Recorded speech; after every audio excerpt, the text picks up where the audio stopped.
drivers, and they've got to battle through all the rest, and those heavy bumpers on the front, of course, are going to be put to some good use, I suspect. Talking about heavy things on the car, look at those aerofoils. You may think it's a little hard to believe how they can have any real effect on the car other than to slow it down, but the drivers assure me that having a great big aerofoil like that helps to keep those back wheels on the ground and helps to keep the car straight when you put all that power on from those 7.5-litre engines. And there's a lot of boot there when that right foot goes down. Well, on the second of the warming-up laps now, very little distance to go. Starting marshal's got the green flag in his hand, ready to drop it as the pace car comes around that bend. And as the pace car comes off there, he'll pull onto the figure of 8 in the centre, and we shall be underway for this 1985 Brisca Formula 1 European Championship. 30 laps now to come as the 7.5-litre monsters roar into life. Some of the track marker barrels go. Number 2 clipping the fence there. That was Willie Harrison from Rotherham. The dust begins to fly a little early on. 1 or 2 make excursions onto the infield. One car that is out very early on. That indeed is Friedhelm Welters from Holland. And his race is now over. That was certainly a very short excursion. Another casualty early on is 136 Dave Taylor. He is out. And number 2, Willie Harrison, is also out. And I think all those 3 cars are out because of punctures. That mass of steel hurtling around that bend. Frankie Wainman in the centre of the picture there, 212, who we spoke about earlier on, using that heavy bumper to good effect. And Stuart Smith is out on the centre green, the number 1 car. Reigning world champion, he's gone. Now here we've got real problems for this guy. Those marker barrels have that nasty habit of doing that. Sometimes they make you stop like that, but other times they can flip you right over on your roof. Let's pick up some places now as they begin to settle down. It's car number 85 who is the leader at this early stage of this one. Behind him we go to 219 and then 763 as you see those go through. 328 I don't think is going to go a lot further.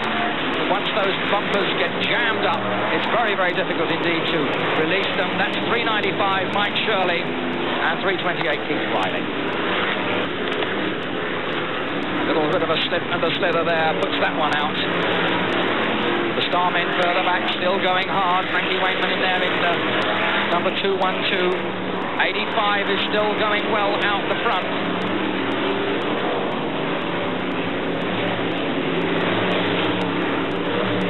So Ray Tilsley from Blackburn, that's the lead car at the moment.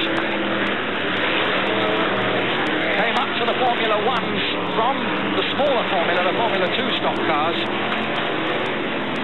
He's adjusted pretty well to Formula 1. Had a final recently up at Aycliffe, and he doesn't mind the tarmac surface because some of the Formula 1 circuits are shale and some are tarmac, and most drivers have a very definite preference, but Ray seems able to adapt. That was 85 Ray Tilsley, slipped into 2nd place now as the 203 car indeed moves up to take it over. Danny Clark, local driver from Kettering. Steve Smith, after his excursion to the centre green, is now back and running, but I suspect now he's quite a long way behind. As I look at the lap sheets, he's not really in about the first 20. That doesn't stop him getting well and truly stuck in there, using that front bumper. The 100 car just goes flashing through. That's Harry Smith, who featured in a thrilling last lap finish in this event last year with the ultimate winner, 495 John Kaiser, who's not defending his title.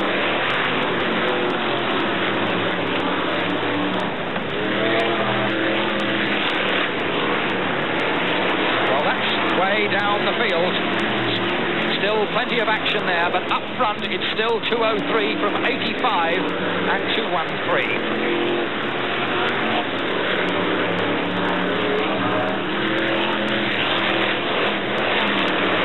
85 in 2nd place now, but still well and truly in the reckoning. He's lost that lead initially, but he's not out of this race by any means yet.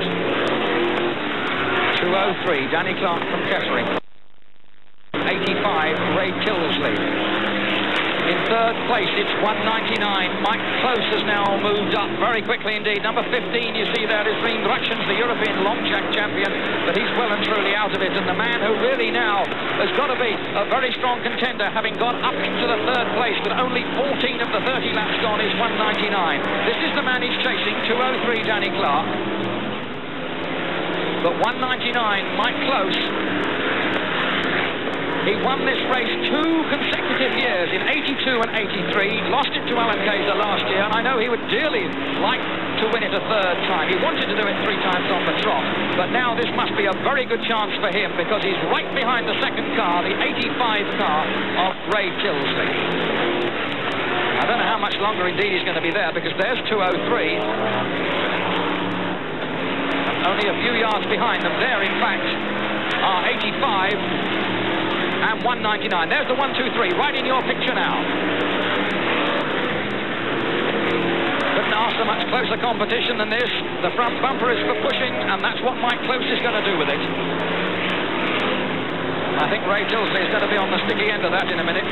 Indeed, he gives up rather than, in fact, get himself stuffed into the safety bench. It's easy just to slide over. He knew Mike Clark was coming back. Of course, you've always got a chance to take your own back when you get to the next bend, and that's just what he's doing. But I don't think he'll be able to sustain that for too long. The pressure from Mike Close will be pretty intense. I don't think there's much doubt about that. So there's the leader, that immaculate car of number 203. There's Danny Clark, still sitting there fairly comfortably. How much longer before he begins to feel the weight and the pressure from 199 and from 85? Stuart Smith in the number 1 car is not indeed in 4th place behind those two. He is a good lap behind, so Smith fans, don't get too excited. It's 203 Danny Clark, 199 Mike Close.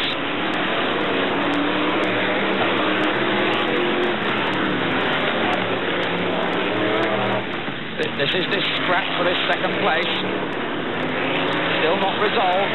And Mike Close, I think, must be in trouble. 199 has got to be in trouble. He's slowing right down there. And indeed falling back. Let's see if we can see anything that's wrong.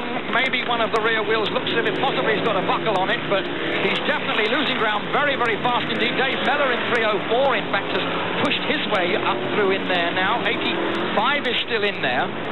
So as we look at the lap sheet, 22 laps are gone of the 30. It's 203, Danny Clark.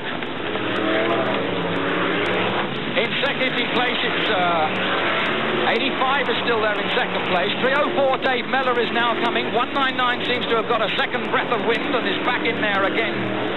Now, behind him is 354, and 354 seems to be getting a good extra bit of speed there. That's Richard Ainsworth from Alveston. 5 more laps to go for this man. Oh, and there's problems there. Something is wrong. That wheel is wobbling on the rear. There's certainly a buckle on the near side wheel, and that nasty puff of smoke could take this race away from 203. 4 more to go this time. Now, is it? There's a definite bad buckle on that, and maybe it's just that that's causing the tyre to smoke with the pressure as it drifts around the turn. It might be something else, but he's got a reasonable lead. Dave Meller in 304 has now gone second. 199 is third. So 3 to run, 203. Danny Clark is still there. 304, Dave Meller is in second place. 199, Mike Close is third. There's Dave Meller and Mike Close together, weaving past that parked car. Round the bend they come. That's the scrap for second place. That's the man that's really going to have to pull something out if he's going to get up. Finished in third place a couple of years ago. A real tough competitor. There's 1 more lap to go this time. 304 and 199 are chasing. This is the man they've got to catch. Now, how much longer can that car going to last out? It's only got to last, indeed, half a lap now. 203. There he goes, down that far side, going extremely well. Danny Clark from Kettering, the checkered flag at the ready, and in a cloud of smoke, he drifts around the turn over the line to take this European title from 304, Dave Meller. We'll get confirmation of the rest of the places. 199, Mike Close finished in third place. 354, Richard Ainsworth, I think, came next. And then we go back to 160, I think came through to fill the next position. We'll get some confirmation of these places. Well, there's a man who must be very disappointed. 199 might close. It looked at one stage of the race there as if he was in with a real chance. He was in second place and coming to challenge very strongly for the lead. He got in front of that 85 Ray Tilsley car, and I really thought he was going to go past him and then go on to achieve that ambition of winning it 3 times on the trot. But he went back. There was obviously some sort of a fault, a temporary fault, and he couldn't find the power to get anywhere near this man. So there he is, 203. What the problem was there, well, from this distance, it's a job to tell. The wheel was quite definitely buckled, there's no doubt about that. And I think it may well just have been the power of that engine and the car trying to slide sideways, couple that with the buckle. Maybe there was a tyre change there, and he put on wet tyres, as a lot of them did, just before we started, because they thought it was going to pour with rain, and there would have been rather more tread than he perhaps would have liked for dry conditions.